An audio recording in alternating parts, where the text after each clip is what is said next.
اور الرحمن علم القرآن ہے، جس کا علامہ اللہ تعالیٰ ہو. بتاؤ بھائی، جس سید الانبیاء صلی اللہ تعالی وسلم کا علامہ اور معلم الرحمن علم القرآن اور شان رحمان نازل فرما کر قیامت تک کے قرآن پاک کی تعلیم دینے والوں کو اللہ نے ہدایت کر دی کہ میں رحمان کا نام 99 نام میں 98 اور 98 چھوڑ کر رحمان کیوں نازل کر رہا ہوں، تاکہ بچوں کو جب پڑھاؤ شان رحمت غالب ہو، ہڈی مت توڑو، قصائیوں کی طرح مت پڑھاؤ. یہ تقریر میرے مرشد شاہ عبد الغنی رحمۃ اللہ علیہ کی، کہ بچوں کے استاد اس قدر مارتے ہیں کہ پھر وہ بچہ خود بھاگتا ہے، دسیوں کو بھگا دیتا ہے کہ جب مت جانا، مدرسوں میں قصائی بیٹھے ہوئے ہیں، دیکھو اسکولوں میں ٹافی مل رہی ہے، چائے مل رہی، بسکٹ کھلا رہے ہیں، یہ ڈنڈے کھلا رہے ہیں. بچے کی طاقت کو دیکھو. لاہور میں ایک بچے کو ایک استاد نے غصے میں مارا، ایک گھونسا، اسی وقت ہاتھ پھیل ہو گیا اس کا، پورا مدرسہ بند ہو گیا. سارے گاؤں والوں نے کہا کہ ان خبیثوں سے ہم اپنے بچوں کو نہیں پڑھوائیں گے. ایک بچہ بھی اگر بھاگا، یاد رکھو قیامت کے دن اس استاد سے مواخذہ ہوگا، سب ثواب آپ تمہارا ختم، کیس چلے گا. اس لیے مشورہ کرو محتمم سے، بزرگان دین سے. میرے شیخ مرشد شاہ ابرار الحق صاحب فرماتے ہیں کہ بچے کو کھڑا کرا دو، چھٹی ہو جائے تو 10 منٹ تم بیٹھ جاؤ. 10 منٹ وہ چھٹی میں سب بچے جب چلے جائیں گے، 2-3 بچے ایسے سبق نہ سنانے والے رہ جائیں گے، یا ان کو کھڑا کرا دو. یہ سزا ان کے لیے کافی ہے. مگر مرغا مت بناؤ، ٹانگیں کانپ رہی ہیں، چہرہ لال ہو رہا ہے، اور یہ قصائی بیٹھے دیکھ رہے ہیں، ہنس رہے ہیں. کیا کہوں، بس دل چاہتا ہے کہ ان لوگوں کو کون سی ایسی وظیفہ تعویذ نقش گھول پھر کے پلا دوں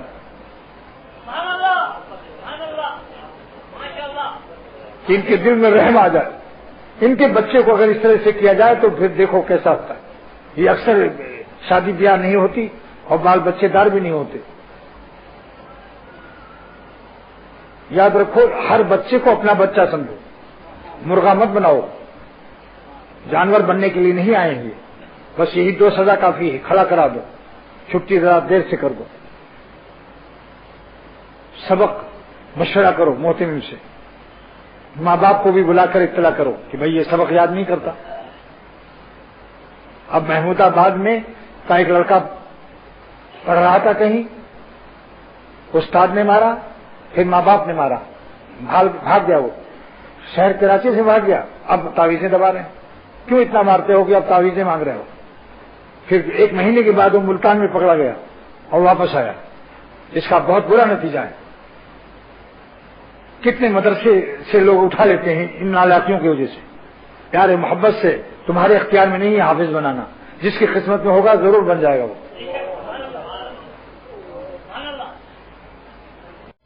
نا امیدی کے راستے میں مت جاؤ کہ اللہ ہم کو کیسے بخشے گا.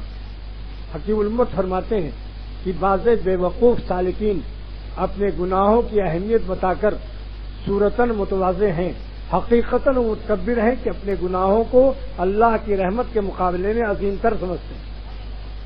فرمایا صورتاً تو یہ تواضع معلوم ہوتی ہے، صاحب میں تو بڑا گنہگار ہوں، مجھے اللہ کیسے بخشے گا. بظاہر تو بڑی تواضع ہے. فرمایا یہ وہ متواضع ہے کہ جس کا ظاہر متواضع ہے، باطن تکبر سے بھرا ہوا ہے. یہ اللہ کی رحمت کے مقابلے میں اپنے گناہوں کو عظیم تر سمجھتا ہے. لہذا کبھی ایسی بات مت کرو کہ اللہ ہمیں کیسے بخشے گا. ایسا بخشے گا کہ آپ حیران رہ جائیں گے.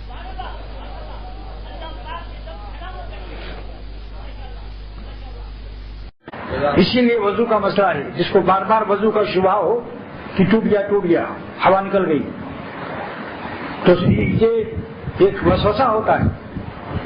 اس کا علاج کیا ہے کہ جب تک قسم نہ کھا سکے، کیونکہ وضو جب کیا تھا تو وضو پر قسم کھا سکتا تھا، تو وضو کا یقین قسم کے مقام پر تھا، فائز مقرر. اب جب تک وضو کے ٹوٹنے کا قسم نہ کھا سکے اس کا وضو ہے. جب تک یہ قسم نہ کھا لے کہ خدا کی قسم میرا وضو ٹوٹ گیا، محض شبہ اور محض وسوسے سے وضو نہیں ٹوٹتا. یہ مسئلہ میرے تحقیق جو ابھی بیان کیا ہے اس کی تائید کر رہا ہے. جب ہم نے یقینی وضو کر لیا تو وضو پر یقین جس درجے کا ہے، وضو کے ٹوٹنے کا بھی ویسے ہی قسم کھا سکے. وضو پر قسم کھا سکتا ہے یا نہیں؟ آپ نے اب یہ بھی وضو کیا سب نے، بتاؤ اپنے وضو پر قسم کھا سکتے ہو یا نہیں؟ تو جب وضو کے ٹوٹنے کا بھی قسم کھا سکو تب وضو ٹوٹا، شک و شبہ سے وضو نہیں ٹوٹتا۔ جنوبی افریقہ میں خواتین ملازمات رکھتے ہیں کہ ان سے سیل زیادہ ہوتی ہے، تنخواہ کم لیتی ہیں، کام زیادہ کرتی ہیں۔ ہمارے ایک دوست ہیں جنہوں کے 80 نوکر ہیں، سب مرد ہیں، ایک عورت بھی نہیں ہے، اور سب سے زیادہ ان کی بکری ہو رہی ہے، سب سے زیادہ رئیس و مالدار ہو رہے ہیں۔ یہ ہماری نافرمانی کی راستے سے رزاق کو ناخوش کر کے روزی مانگنے والے سب کیا ہیں یہ؟ ان کی عقل کو سوچو۔ جب اللہ کا نام لو، عاشقانہ لو کہ میرا پالنے والا ہے، مجھے وجود بخشا ہے، مسلمان کے گھر میں پیدا کیا ہے، سلام کی ادا کے ساتھ پیدا کیا ہے، لنا لولا اندھا نہیں پیدا کیا، اسلام و ایمان عطا فرمایا، اپنے نام لینے کی توفیق دی۔ ایک ہی وقت میں بندہ اللہ اللہ کر رہا ہے، اسی وقت میں کتنے زنا شراب میں مبتلا اور سور کا گوشت کھا رہے ہیں۔ کیا یہ ہماری خوش نصیبی نہیں ہے کہ ہم ان کا نام لیں؟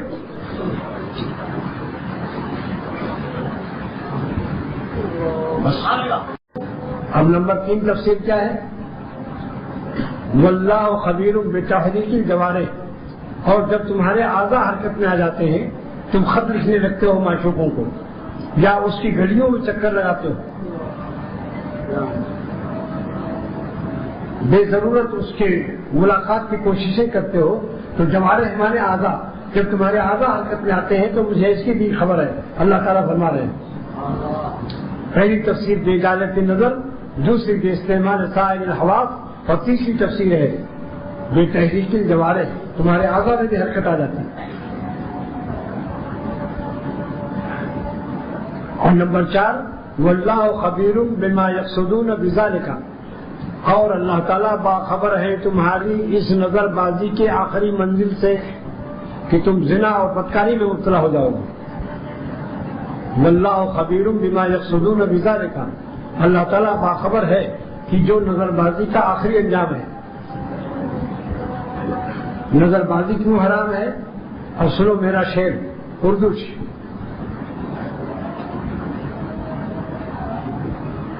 عشق بتا کی منزلیں ختم ہیں سب گناہ پر، عشق بتا کی منزلیں ختم ہیں سب گناہ پر، جس کی ہو انتہا غلط، آنکھ کھول کر کے سنو میاں، ہے بڑے میاں، آنکھ بے شک آپ غور سے سنتے ہیں، مگر میں آپ کی آنکھوں کی عنایات کا منتظر رہتا ہوں۔ میں کشو، یہ تو میں کشی رندی ہے، میں کشی نہیں، آنکھوں سے تم نے پی نہیں، آنکھوں کی تم نے پی نہیں، میں تو آپ کی آنکھوں سے کچھ پینا چاہتا ہوں۔ آپ اپنے میں خانے چشم کو کیوں بند کر رہے ہو بھائی؟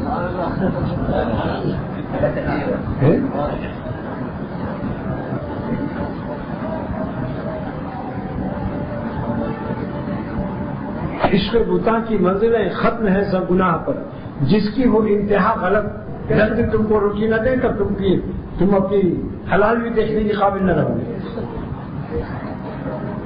حلال بھی دیکھنے کے قابل نہ رہو گے، بلکہ بیوی کہے کہ مجھے دیکھو، کہا پہلے روٹی دکھاؤ، بیوی کہے کہ مجھے دیکھو نا، آج میں نے کلو پترا لگایا ہوا، پاؤڈر ووڈر سے بالکل ہم نے بیوٹی پارلر بھی کرایا ہوا، شوہر وہ بھوکا کیا کہے گا 10 دن جس کو کھانا نہیں ملا، کہ بیگم صاحبہ پہلے روٹی لاؤ، اس وقت میرا سب سے بڑا معشوق روٹی ہے۔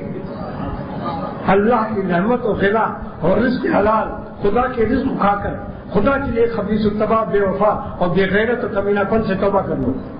میں ان لوگوں سے کہتا ہوں جنہوں نے بدرزی کرتے کرتے داڑھی سفید ہو گئے دن کی، اور منزل ان کی موت کی قریب تر آتی جا رہی ہے۔ تو بھائی میں آپ کی فائدے کی بات کر رہا ہوں، ذرا سا ہمت کر لو۔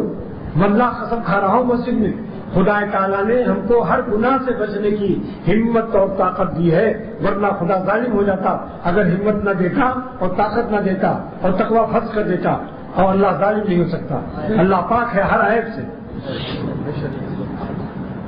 آپ بتا کے دیکھ لو، آپ ارادہ کر کے دیکھ لو، ٹھان لو، پہلے اللہ کو مان لو، پھر جان لو، پھر ٹھان لو کہ اب ان کو ناراض نہیں کرنا ہے۔ اب دیکھو ایک بدوی نئے نئے ایمان لائے، ابھی آداب صحبت سے واقف نہیں تھے، مسجد نبوی میں پیشاب شروع کر دیا کھڑے ہو کر، کیونکہ ابھی تربیت نہیں پائی، ایمان لائے، تربیت میں ایک زمانہ لگتا ہے۔ سارے صحابہ نے کہا ہاں مہ رکو رکو، کیا کر رہا ہے؟ مہ کیا مانے اس کے؟ رک جا، پیشاب روک لے۔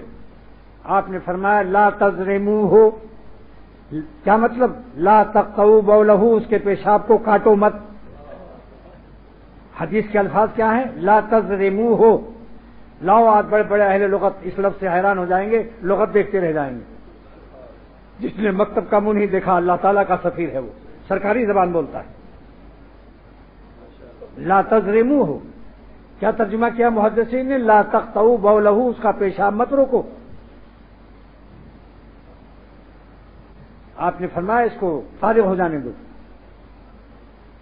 پھر آپ نے بالٹی پانی منگوائی اور 2-3 بالٹی پانی ڈال دیا، پیشاب سب پاک ہو گیا۔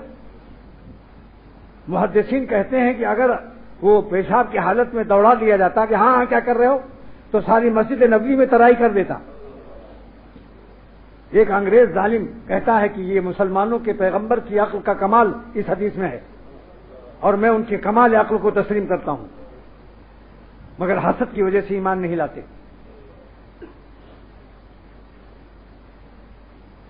اور دوسری بات لکھی کہ جب سرور عالم صلی اللہ تعالی وسلم مکہ شریف میں فاتحانہ داخل ہوئے تو صبح کا وقت تھا، سورج نکل رہا تھا، 10,000 تلواروں پر جو میان سے باہر تھیں، سورج کی شعاعیں 10,000 تلواروں پر پڑ رہی تھیں، اور کافر عورتیں صحابہ کے گھوڑوں کو اپنے دوپٹوں سے ان کے گرد و غبار صاف کر رہی تھی، خوشامدانہ کہ ہمیں معاف کر دیا جائے۔ اور کافروں کے بچوں کو سرور عالم صلی اللہ تعالی وسلم نے مکہ شریف کے قریب جو چھوٹے بچے نظر آئے ان کو اٹھا کر پیار کیا اور اونٹنی پر بیٹھا لیا، اور اللہ تعالیٰ کی عظمت کے سامنے آپ کا سینہ، آپ کا مبارک سینہ اونٹنی کے کجاوے سے لگ گیا اور آپ جھک گئے، آپ کی داڑھی مبارک اونٹنی کی پیٹھ سے لگ گئی۔ وہی انگریز ظالم لکھتا ہے کہ دنیا میں کوئی مظلوم جب فاتح ہوتی ہے، جو قوم، ان کی آنکھیں لال ہوتی ہیں، سینے اکڑے ہوتے ہیں، کندھوں میں نشے و فراز ہوتے ہیں، تیور غضبناک ہوتے ہیں، لیکن یہ کیسا نبی رحمت للعالمین ہے کہ مکہ فتح کر رہا ہے، مظلوم شہر میں داخل ہو رہا ہے، جہاں مظلوم رہا ہو، جہاں اس کی گردن مبارک پر اوجھڑی اونٹ کی ڈالی گئی ہو، جہاں پتھر مارے گئے ہوں، جہاں ستایا گیا ہو، وہاں کس طرح داخل ہو رہا ہے؟ کسی نے مبارک اونٹنی سے لگ رہا ہے، داڑھی مبارک اونٹنی کے کجاوے سے لگ رہی ہے، اس قدر کیوں جھک رہا ہے؟ عظمت الہیہ کے سامنے دبا پڑا ہوا ہے کہ اللہ کی عظمت سے ہم کو فتح ہوئی۔ یہ پیغمبرانہ شان ہے، یہ سلطانیت نہیں ہے، بادشاہت نہیں ہے، یہ نبوت کی شان ہے۔ لیکن ایمان مقدر سے ملتا ہے۔ تعریف تو اتنی کیا اس انگریز نے، مگر کافر ہی مرا۔ جب جہاز چلتا ہے تو آپ اپنی نمازیں کیسے پڑھتے ہو؟ جس رخ پر جہاز چلتا ہے آپ اپنا قبلہ الگ بناتے ہو، کوئی جانا سے خاک لائیں گے، اپنا مجنو الگ بنائیں گے۔ تو جہاز اس رخ کو جا رہا ہے مشرق، مگر آپ کعبے کی طرف جانے والے چاہتے ہیں۔ کیا مطلب؟ کہ زمانے کی ہواؤں میں رہیے لیکن اپنا قبلہ درست رکھیے، جیسے جیسے، اور زمانے سے مت ڈریے ہم کو مٹا سکے یہ زمانے میں دم نہیں، ہم سے زمانہ خود ہے، زمانے سے ہم نہیں، ہم کو مٹا سکے یہ زمانے میں دم نہیں، ہم سے زمانہ خود ہے، زمانے سے ہم نہیں۔ لہذا جس طرح جہاز میں آپ اپنا قبلہ جا نماز ہر نماز میں پوچھتے ہو کہ بھئی جہاز کا رخ بدل تو نہیں، قبلہ بدل تو نہیں گیا، ظہر وہاں پر ہی، اثر کہیں پر ہی، تو دنیا میں بھی آپ جس طرف سے دیکھیں کہ ہوا کا رخ گڑبڑ ہے، اپنے قلب کا جھکاؤ غیر اللہ کی طرف ہے، آپ فوراً قبلہ اپنا بدل دو۔ اگر ایک آشاریہ بھی دل کسی حسین کی طرف جھک رہا ہے، درد دل سے کہتا ہوں اور واللہ کہتا ہوں، ایک آشاریہ جھکاؤ سے بھی ہوشیار ہو جاؤ، کیونکہ تمام عالم کے انجینئرز اور سائنسداں کہتے ہیں کہ اگر دیوار 90 ڈگری پر کھڑی نہیں ہے، 89 ہو چکی ہے، ایک آشاریہ جھک گئی، عام لوگ پتہ نہیں چلتے، عام لوگوں کو پتہ نہیں چل رہا ہے، پرکار لگاتے ہیں، وہ دیکھتے ہیں، فوراً اعلان کرتے ہیں کہ اس دیوار کے نیچے کوئی پناہ نہ لے، کیونکہ سارے پناہ لینے والے بھی مریں گے اور جس کی پناہ لی وہ بھی گرے گا۔ ایسے شخص کو بھی اختیار مت کرو جس کی 90 ڈگری، ان سے دین بھی حاصل مت کرو جن کا قلب 90 ڈگری اللہ کی طرف نہیں ہے، ان کی دیوار استقامت چونکہ خود 90 ڈگری پر نہیں ہو سکتا، دیوار گر جائے اور تم بھی مر جاؤ، اس لیے مرید ہونے میں بھی جلدی نہ کرو، کچھ دن آزماؤ، ان کی صحبتوں میں رہو، دیکھو کہ یہ شخص اللہ کے راستے پر 90 ڈگری اپنے قلب کا قبلہ صحیح رکھتا ہے یا نہیں۔ ہوائی جہاز پر بھی اپنے شیخ کو دیکھو کہ یہ ہوسٹس کو دیکھ دیکھ کر کے اپنے قلب کا قبلہ خراب کر رہا ہے یا اپنے قلب کو حفاظت کے ساتھ محاوی 90 ڈگری اللہ کی طرف رکھتا ہے۔ آسان نہیں ہے پیری مریدی۔ اور جب کوئی نعمت حاصل ہو، مخلوق تعریف بھی کرے تو کہو اللہ آپ کا کرم ہے کہ آپ نے آیت پر پردہ ڈالا، گویائی کو چھپایا، ثنائے خلق کا رب بنا اتنا فی دنیا حسنہ کی تفسیر عطا فرمائی۔ جس کی مخلوق میں تعریف ہو تو یہ حسنہ کی قسم ہے، شکر کرو، اور جب شکر کرو کہ اللہ تیرا کرم ہے، یہ میں اس قابل نہیں ہوں، آپ کا احسان و کرم ہے، تو شکر سے تکبر اور شکر جمع نہیں ہو سکتے، کیونکہ شکر ذریعہ قرب کا ہے، تکبر سے بندہ اللہ سے دور ہوتا ہے، تو شکر سبب قرب ہے اور تکبر سبب بود ہے، اور قرب اور بود میں تضاد ہے اور اجتماعی ضدین محال ہے، لہذا شکر کرنے والا کبھی تکبر میں مبتلا نہیں ہوگا۔ بس دعا کرو اللہ تعالیٰ عمل کی توفیق دے۔ جس کے ماں باپ نہ ہوں دعائیں مغفرت کرو اور نیک عمل کرو تو وہ دعائیں مغفرت میں جنت میں رہیں، آپ نیک عمل سے جنت میں ان سے جا کر ملیں۔ یہ ہے علاج غم اور علاج جدائی، جدائی کا علاج بھی نیک عمل ہے، اور دعائیں مغفرت ہے اپنے ماں باپ کے لیے، ایصال ثواب۔ انشاءاللہ انتقال ہوا ہے، مرے نہیں ہیں، مرے نہیں ہیں، انتقال ہوا، جیسے کراچی سے لاہور منتقل ہو جائے، اس عالم سے اس عالم میں منتقل ہوئے ہیں۔